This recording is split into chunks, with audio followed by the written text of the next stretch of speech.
नमस्कार दोस्तों, जागृति क्लासेज के ऑनलाइन प्रोग्राम में एक बार फिर से आपका हार्दिक स्वागत है। हम लोग भारत की ज्योग्राफी में भारत के भूआकृतिक प्रदेश पढ़ रहे थे और भूआकृतिक प्रदेश में हमने हिमालय का भौतिक विभाजन समझा। भौतिक विभाजन समझने के बाद में उसका प्रादेशिक विभाजन कंप्लीट किया था और प्रादेशिक विभाजन के आधार पर हिमालय को भी कितने भागों में वर्गीकृत किया गया है?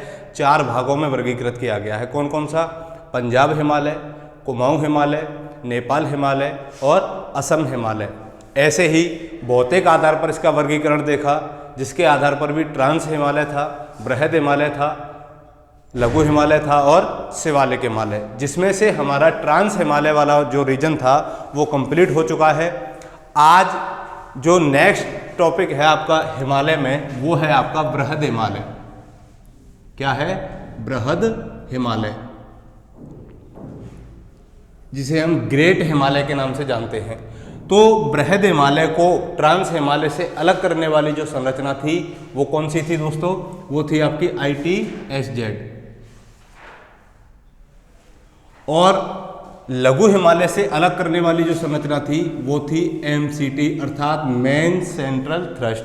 ठीक है, तो अब हमें ये देखना है कि हिमालय में बृहद हिमालय जो है ये सबसे आंतरिक संरचना है, यानी कि हिमालय की जितनी भी श्रेणियां हैं, देखिए मैंने इस तरीके से आपको समझाया था। ये क्या है? ये ट्रांस हिमालय था आपका, ये ग्रेट हिमालय, ये लघु हिमालय और ये शिवालिक हिमालय। तो ट्रांस हिमालय के उत्तर में क्या था? पामीर की गांठ थी। इसके दक्षिण में क्या था? ITSZ। ITSZ ट्रांस हिमालय के दक्षिण में है और ग्रेट हिमालय के उत्तर में है, इसीलिए हमने ITSZ को कहाँ पे लिखा है? इसके उत्तर में। ये भी कह सकते हैं कि ट्रांस हिमालय को बृहद हिमालय से या बृहद हिमालय को ट्रांस हिमालय से जो संरचना अलग कर रही है उसका नाम क्या है? ITSZ है, इंडस सांगपो सल्चर जोन। क्या नाम है? अगर आप इसका पूरा नाम लिखना चाहते हो तो वो भी लिख सकते हो, इंडस सांगपो सल्चर जोन। अर्थात सिंधु और इंडस और सांगपो नदी इस घाटी के मध्य में से होकर के बह रही है, इसलिए इसको क्या नाम दे दिया गया? सिंधु ब्रह्मपुत्र सांगपो सीवन क्षेत्र। ठीक है, हिंदी में क्या बोलते हैं? सिंधु सांगपो सीवन क्षेत्र। MCT का जो मतलब होता है वो होता है मेन सेंट्रल थ्रस्ट। तो मेन सेंट्रल थ्रस्ट इसको किससे अलग कर रहा है? मेन सेंट्रल थ्रस्ट इसको किससे अलग कर रहा है? ग्रेट हिमालय को लघु हिमालय से अलग कर रहा है। अब बात करते हैं इसके विस्तार की, इसका जो विस्तार है वो कहाँ से कहाँ तक है। तो देखिए दोस्तों, जो बृहद हिमालय है, बृहद हिमालय मैंने एक बात समझाई थी आपको कि जब सिंधु नदी बहती है और सिंधु नदी जोस्कर और लद्दाख श्रेणी के मध्य से होकर के बहती है और लद्दाख श्रेणी को काट करके क्या बनाती है? भारत का सबसे गहरा गोर्ज बनाती है, जिसे सिंधु का गोर्ज कहा जाता है। और उसकी गहराई लगभग कितनी थी? 5200 मीटर थी। तो ये इसका जो विस्तार है वो सिंधु के गोर्ज से लेकर के, या ये कह सकते हैं यहाँ पर जो चोटी होगी वो कौन सी होगी? नंगा पर्वत। और नंगा पर्वत कौन से राज्य में है? जम्मू कश्मीर में है।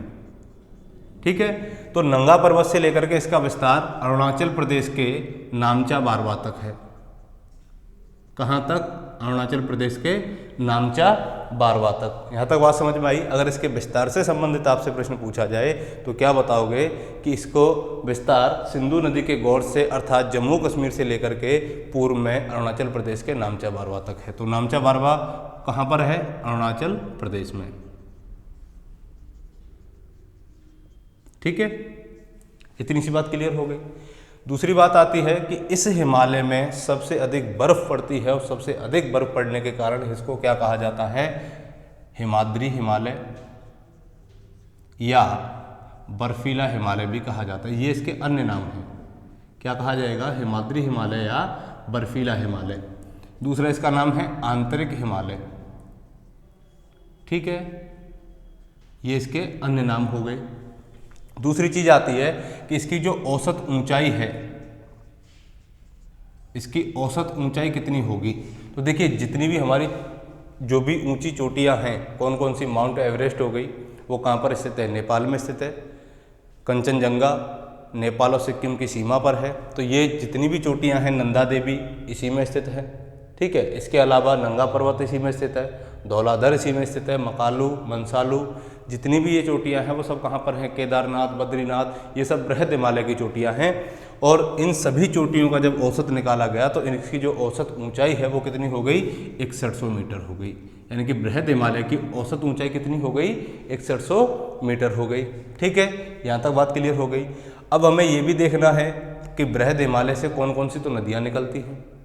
तो देखो, बृहद हिमालय में आपने कुमाऊं हिमालय देखा होगा, तो कुमाऊं हिमालय में हमारे 2 ग्लेशियर्स आते हैं। एक आता है आपका गंगोत्री ग्लेशियर और एक आता है यमुनोत्री ग्लेशियर। पास पास ही हैं दोनों। तो गंगोत्री से गंगा नदी निकलती है और यमुनोत्री से यमुना नदी निकलती है। तो ये 2 नदियाँ इससे निकलेंगी और आगे जाकर के ये इलाहाबाद में क्या हो जाती हैं, मिल जाती हैं। इसीलिए इसको प्रयाग कहा जाता है, प्रयागराज कहा जाता है। वर्तमान में इलाहाबाद का नाम परिवर्तित करके क्या कर दिया गया है, प्रयागराज कर दिया गया है। ठीक है, अब दूसरी चीज आती है कि इस हिमालय की उत्पत्ति होने से पहले यहाँ और भी नदियां बह रही थीं जिन्हें पूर्ववर्ती नदियां कहा जाता है। अर्थात जो हिमालय की उत्पत्ति नहीं हुई थी, यानी कि जब हिमालय बना नहीं था उससे पहले यहाँ नदियां बह रही थी, उन नदियों को क्या कहा जाता है, पूर्ववर्ती नदियां कहा जाता है। बाद में क्या हुआ, हिमालय ने अपना उत्थान किया। हिमालय का उत्थान हुआ जब हिमालय पर्वत बना, टेथिस सागर में अवसादों में गलन पड़ने के कारण, तो इन नदियों का क्या हुआ, मार्ग अवरुद्ध हो गया। और इनका मार्ग अवरुद्ध हो गया तो इन्होंने हिमालय को काटना प्रारंभ किया और हिमालय को काट करके इन्होंने अपना रास्ता बनाया। तो ऐसी नदियां क्या कही जाती हैं, पूर्ववर्ती नदियां कही जाती हैं। अर्थात हिमालय को काट कर बहने वाली नदियां पूर्ववर्ती नदियां कही जाती हैं। पूर्ववर्ती नदियों में जो सबसे बड़ा एग्जाम्पल है वो कौन कौन सी नदियों का है, एक तो आपकी सिंधु नदी जो हिमालय को काट करके बह रही है, दूसरी है ब्रह्मपुत्र नदी जो हिमालय को काट करके बह रही है, और एक है आपकी सतलज नदी, एक है आपकी अलकनंदा नदी। ये सारी नदियां क्या हैं, हिमालय को काट करके बहने वाली नदियां, इसलिए इन नदियों को पूर्ववर्ती नदियां भी कहा जाता है। ये बात आपको याद रखनी पड़ेगी। और इस हिमालय से गंगा, यमुना और इनकी सहायक नदियां निकलती हैं, ये बात भी आपको याद रखनी है। इसकी एक विशेषता और आपको ये भी याद रखनी है कि इस पर्वत की जो ढाल है, जो स्लोप है, वो पश्चिम में क्या है, मंद है, कम है, और पूर्व में क्या है, दक्षिण में क्या है, इसकी जो ढाल है वो उत्तर में मंद है और दक्षिण की ओर तीव्र है। ऐसा क्यों है ये कि इसकी जो ढाल है, जो एक तरफ तो हो गई धीमी, एक तरफ हो गई ज़्यादा तेज़। अर्थात कि एक तरफ तो इतनी धीमी है कि अगर यहाँ से कोई चीज़ गिराई जाए तो उसको नीचे पहुँचने में समय लगेगा, दूसरी एक तरफ इतनी तीव्र हो गई कि वहाँ से कुछ भी छोड़ा जाए वो तुरंत नीचे पहुँच जाएगा। ऐसा क्यों हुआ, ऐसा इसलिए हुआ कि जब हिमालय बना था, मैंने आपको बताया था कि 2 प्लेटों के टकराने के कारण हिमालय की उत्पत्ति हुई है। ये तो थी आपकी कौन सी, यूरेशियन प्लेट, और ये इंडो ऑस्ट्रेलियन प्लेट। तो इंडो ऑस्ट्रेलियन प्लेट ने क्या किया, अभिसारी बल ज़्यादा लगाया, तो इस इंडो ऑस्ट्रेलियन प्लेट के द्वारा लगाए जाने वाले अभिसारी बल के कारण क्या हो गया, इसमें बल अधिक लगा, जिस दबाव बल के कारण इसकी जो ढाल है, जो स्लोप है, वो क्या हो गई, उत्तर की ओर मंद हो गई और दक्षिण की ओर तीव्र हो गई। तो ये थी इसकी कुछ विशेषता हैं। अब आगे ये देखेंगे कि इस हिमालय की कौन कौन सी चोटियाँ कौन से स्थान पर अवस्थित हैं और उनकी ऊंचाई क्या है। तो आपने सबसे पहले हम देखते हैं कौन सी, माउंट एवरेस्ट, जो इसकी सबसे ऊंची चोटी है। अब यहाँ थोड़ा सा कन्फ्यूजन होगा आपको, वो कैसे मिटाना है ये मैं बताता हूँ। देखो, माउंट एवरेस्ट, माउंट एवरेस्ट की जो ऊंचाई है ये है 8,850 मीटर। कई किताबों में 8,848 भी लिखा मिलेगा। माउंट एवरेस्ट नेपाल में स्थित है। तो पहली चीज़ तो नेपाल की सबसे ऊंची चोटी हो गई। दूसरी, हिमालय में स्थित है, और हिमालय में भी कौन से हिमालय में, बृहद हिमालय में स्थित है। तो हिमालय की भी सबसे ऊंची चोटी और बृहद हिमालय की भी सबसे ऊंची चोटी। तीसरा, ये विश्व की सबसे ऊंची चोटी है, विश्व की सबसे ऊंची चोटी। यहाँ तक बात क्लियर हो गई। इसके बाद में जो दूसरी चोटी है वो है आपकी कंचनजंगा। और कंचनजंगा जो है दोस्तों वो कहाँ पर है, वो है सिक्किम में। तो कंचनजंगा के बारे में एक फैक्ट आपको यहाँ ये याद रखना है कि कंचनजंगा भारत में स्थित हिमालय की सबसे ऊंची चोटी है। भारत में स्थित हिमालय की सबसे ऊंची चोटी। तो फिर ये क्या शब्द आ गया कि भारत में स्थित हिमालय की। अगर आपसे ये पूछा जाए कि भारत की सबसे ऊंची चोटी कौन सी है, तो वो गॉडविन ऑस्टिन या माउंट K2 है, जो पीओके में स्थित है, काराकोरम श्रेणी में। इसलिए वो भारत में अवस्थित न होकर के कहाँ पर अवस्थित है, पीओके में अवस्थित है, जो कि एक विवादित क्षेत्र है। इसीलिए भारत में स्थित हिमालय की जो सबसे ऊंची चोटी होगी वो कौन सी हो जाएगी, कंचनजंगा। दूसरी चीज, भारत की दूसरी सबसे ऊंची चोटी क्या है, भारत की दूसरी सबसे ऊंची चोटी।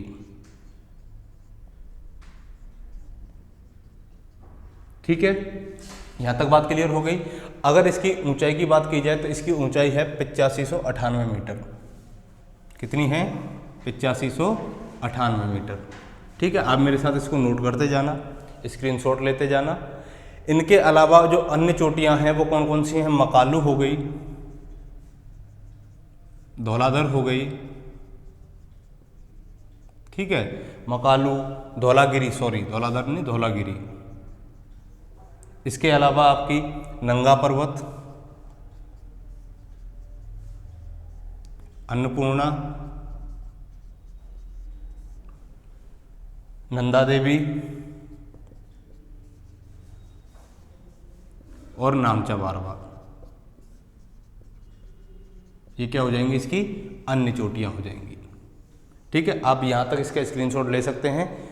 और अगर यहाँ ये लिखना हो कि भारत की तीसरी सबसे ऊंची चोटी कौन सी है, तो भारत की तीसरी सबसे ऊंची चोटी कौन सी हो जाएगी, नंगा पर्वत हो जाएगी। ठीक है, चलिए हो गया। इसके बाद में जो अगला हिमालय आता है, अब देखिए इसकी भाषा कैसे बनानी है कि बृहद हिमालय को ट्रांस हिमालय से अलग करने वाली संरचना ITSZ है, और इसको लघु हिमालय से अलग करने वाली संरचना MCT है, मेन सेंट्रल थ्रस्ट। इसको हिमाद्री या बर्फीला हिमालय भी कहा जाता है। इसको आंतरिक हिमालय के नाम से भी जाना जाता है। इसका विस्तार पश्चिम में कहाँ से, जम्मू कश्मीर में नंगा पर्वत से लेकर के पूर्व में अरुणाचल प्रदेश तक है। ठीक है, क्लियर है यहाँ तक। इसकी औसत ऊंचाई 6100 मीटर है। ये इसके बारे में कुछ फैक्ट्स हो जाएंगे। अब अगला हिमालय आता है हमारा लघु हिमालय।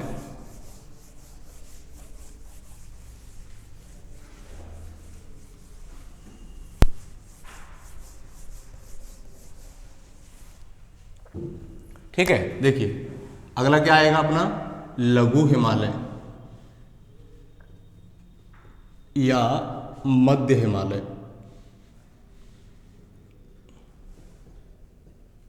तो लघु हिमालय को बृहद हिमालय से अलग करने वाली संरचना कौन सी थी, MCT, मेन सेंट्रल थ्रस्ट। और शिवालिक हिमालय से अलग करने वाली संरचना थी MBF, मेन बाउंड्री फॉल्ट। यहां तक चीजें क्लियर है। ठीक है, अब देखो लघु हिमालय का जो विस्तार है ये कहां से कहां तक है, हमें ये देखना है, और इसको कितनी श्रेणियों में विभाजित किया गया है। देखो ये हो गया आपका लघु हिमालय, और लघु हिमालय का विस्तार जम्मू कश्मीर से लेकर, कहां से, जम्मू कश्मीर से लेकर कहां तक है, नेपाल तक।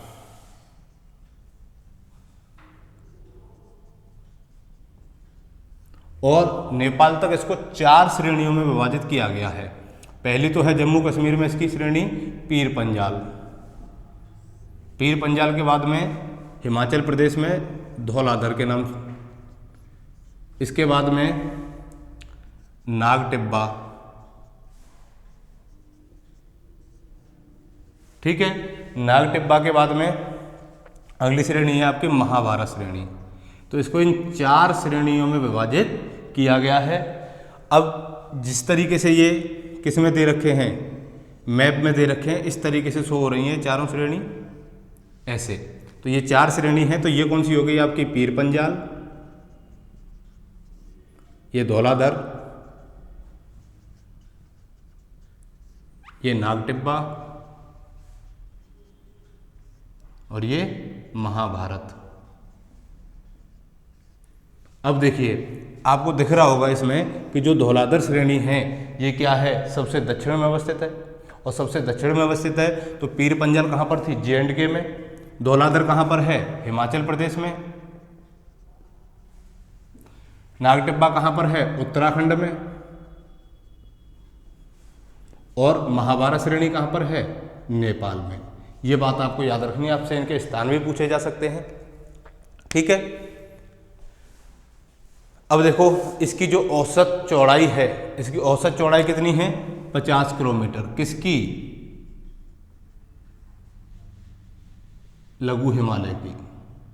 कितनी?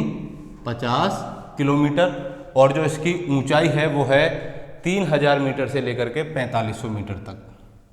इसकी औसत ऊंचाई कितनी हो जाएगी? 3000 मीटर से 4500 मीटर तक। ठीक है, ये इसकी कुछ विशेषताएं हो गई। अब देखो इस हिमालय में कुछ घाटियां पाई जाती हैं। वो कौन कौन सी घाटियां हैं? एक तो आपने सुना होगा कश्मीर घाटी। तो जो कश्मीर घाटी है वो पीर पंजाल श्रेणी में स्थित है। कौन सी श्रेणी में? पीर पंजाल श्रेणी में स्थित है। दूसरी है आपकी लाहौल स्पीति घाटी।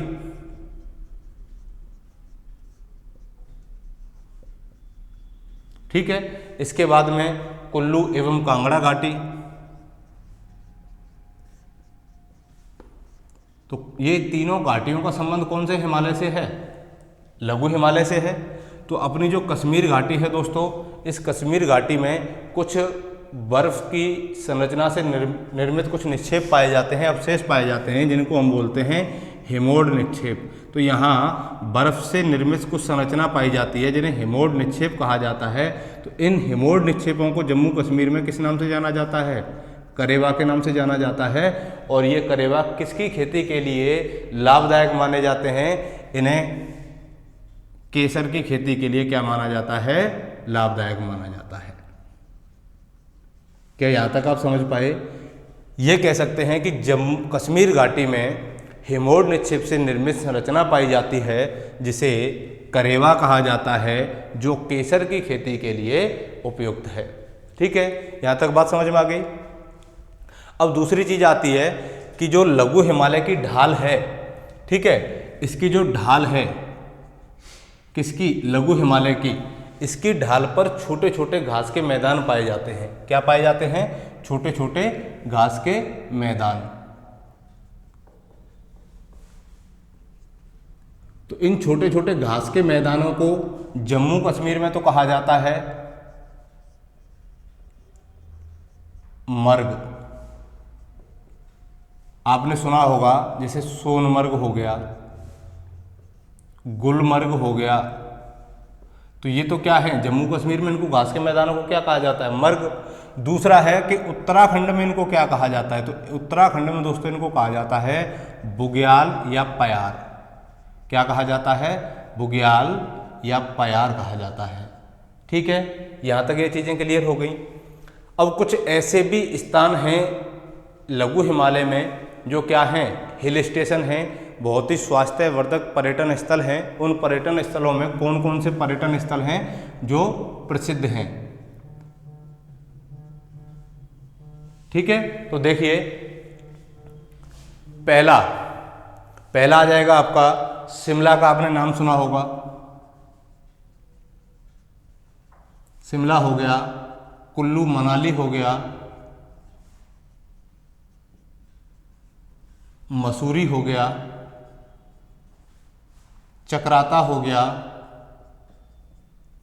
रानीखेत। ठीक है, तो ये क्या थे? कुछ हिल स्टेशन थे। दार्जिलिंग हो गया, मसूरी किसके लिए फेमस है? यहाँ IASओं की ट्रेनिंग होती है। लाल बहादुर शास्त्री प्रशासनिक एकेडमी कहाँ पर स्थित है? मसूरी में स्थित है। तो ये कुछ हिल स्टेशन थे जो कहाँ पर अवस्थित हैं? लघु हिमालय में। तो देखिए लघु हिमालय को किस तरीके से आपको भाषा में बदलना है कि लघु हिमालय को मध्य हिमालय के नाम से भी जाना जाता है, जिसे MCT किससे अलग कर रही है? बृहद हिमालय से, ग्रेट हिमालय से अलग करती है। और MBF इसे शिवालिक हिमालय से अलग करने वाली संरचना है। ठीक है, इसकी औसत ऊंचाई 50 किलोमीटर है, चौड़ाई 50 किलोमीटर है, जबकि इसकी औसत ऊंचाई 3000 मीटर से 4500 मीटर है। इसका विस्तार जम्मू कश्मीर से लेकर के नेपाल तक है। इसे 4 श्रेणियों में विभाजित किया जाता है। जम्मू कश्मीर में पीर पंजाल श्रेणी, हिमाचल प्रदेश में धौलाधर श्रेणी, उत्तराखंड में नागटिब्बा और नेपाल में महाभारत श्रेणी के नाम से जाना जाता है। ठीक है, धौलाधर इसकी सबसे दक्षिण में अवस्थित श्रेणी है।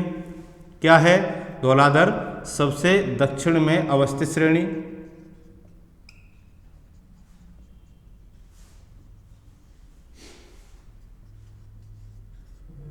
ठीक है, यहां तक क्लियर है। दूसरी चीज कि लघु हिमालय में कश्मीर घाटी, लाहौल स्पीति घाटी और कुल्लू कांगड़ा घाटी अवस्थित हैं। कश्मीर घाटी में हिमोड निक्षेप से निर्मित संरचना को करेवा कहा जाता है, जो केसर की खेती के लिए लाभदायक मानी जाती है। इसमें कुछ पर्यटन स्थल भी हैं, शिमला, कुल्लू मनाली, मसूरी हो गया, चक्राता हो गया, रानीखेत और दार्जिलिंग, ये इसके कुछ हिल स्टेशन हैं। दूसरी चीज कि लघु हिमालय की ढाल पर छोटे छोटे घास के मैदान पाए जाते हैं, जिन्हें जम्मू कश्मीर में मर्ग कहा जाता है, जैसे सोनमर्ग हो गया, गुलमर्ग हो गया, और उत्तराखंड में इनको क्या कहा जाता है? बुग्याल या प्यार कहा जाता है। तो उम्मीद करता हूँ यहाँ तक आप लोग इसको समझ गए होंगे। आपको सबसे ज़्यादा ये चीज़ें याद रखनी है कि कौन सी संरचना किसको किससे अलग कर रही है। मैंने प्रारंभ से ही बताया आप लोगों को कि जो ITSZ है वो किसको किससे अलग करती है? ट्रांस हिमालय से बृहद हिमालय को अलग करती है। MCT किसको किससे अलग कर रही है? लघु हिमालय को बृहद हिमालय से अलग कर रही है। MBF किसको किससे अलग कर रही है? लघु हिमालय को शिवालिक हिमालय से अलग कर रही है। HFF किसको अलग करती है? शिवालिक हिमालय को भारत के उत्तरी मैदान से अलग करती है। ठीक है, यहाँ तक बातें क्लियर हो गई। आगे बढ़ें तो ये था आपका लघु हिमालय, आप इसका स्क्रीनशॉट ले लीजिए, फिर आगे बढ़ते हैं। चलिए,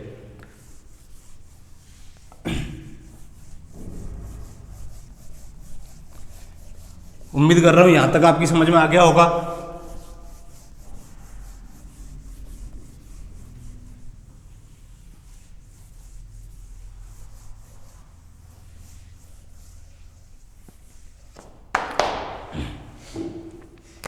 अगला आता है आपका शिवालिक हिमालय।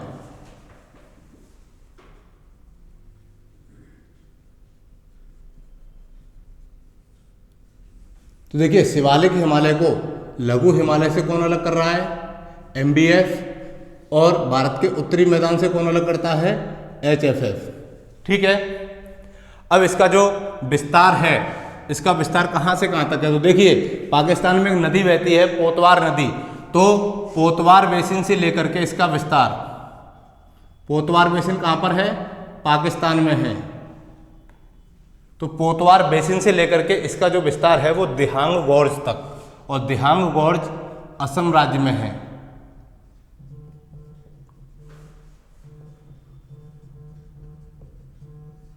ठीक है, कहां तक हो जाएगा इसका विस्तार? दिहांग गॉर्ज तक। क्लियर है? अब देखिए आगे कि पोतवार बेसिन से लेकर के इसका विस्तार असम के दिहांग गॉर्ज तक है। इसकी जो उत्पत्ति हुई है दोस्तों, वो हिमालय की अन्य संरचना की अपेक्षा क्या हुई है? सबसे अंत में हुई है।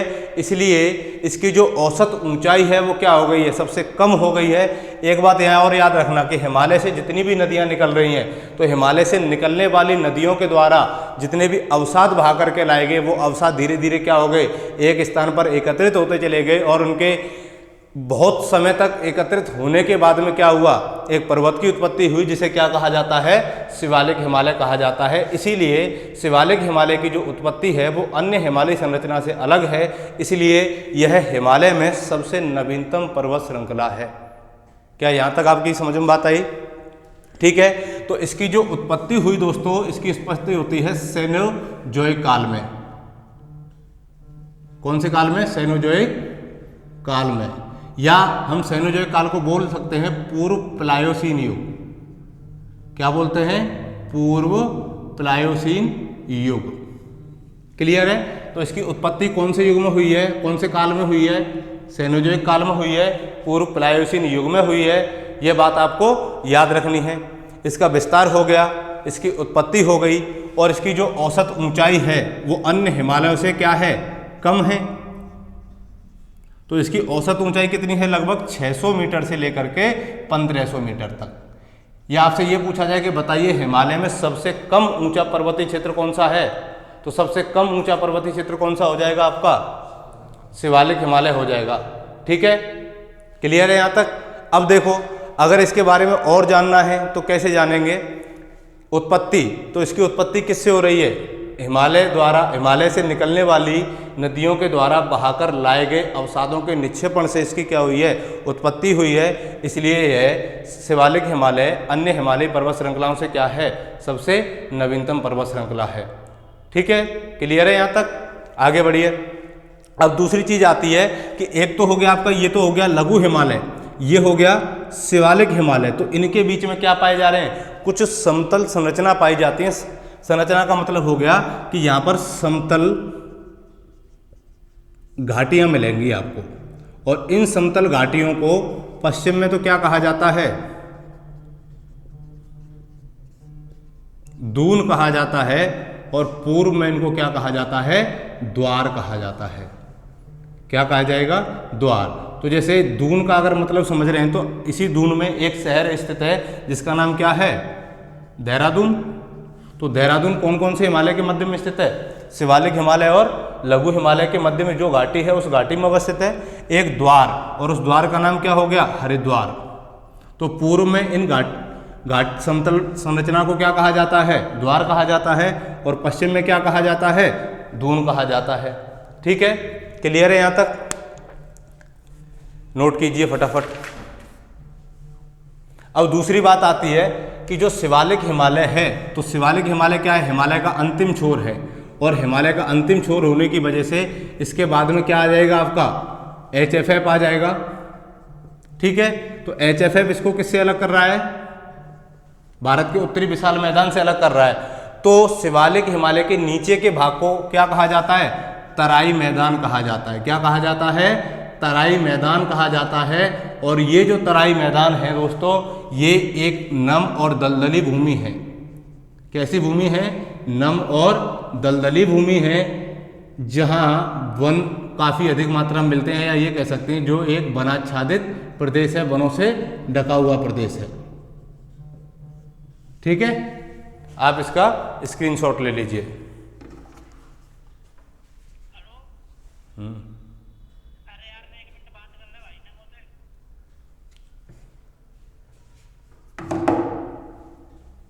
ठीक है, चलिए आगे बढ़ते हैं।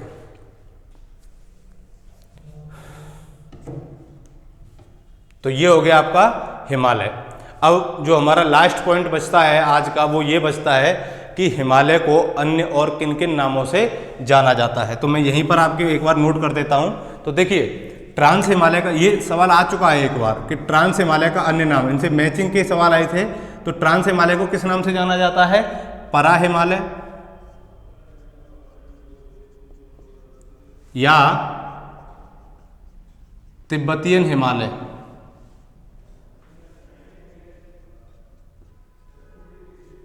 ठीक है, दूसरा है आपका बृहद हिमालय। बृहद हिमालय को क्या कहा जाता है, बर्फीला हिमालय भी कहा जाता है, हिमाद्री हिमालय भी कहा जाता है, और आंतरिक हिमालय भी कहा जाता है, और महान हिमालय भी कहा जाता है। कई नाम है इसके। दूसरा बचा आपका लघु हिमालय। तो लघु हिमालय को मध्य हिमालय भी कहा जाता है।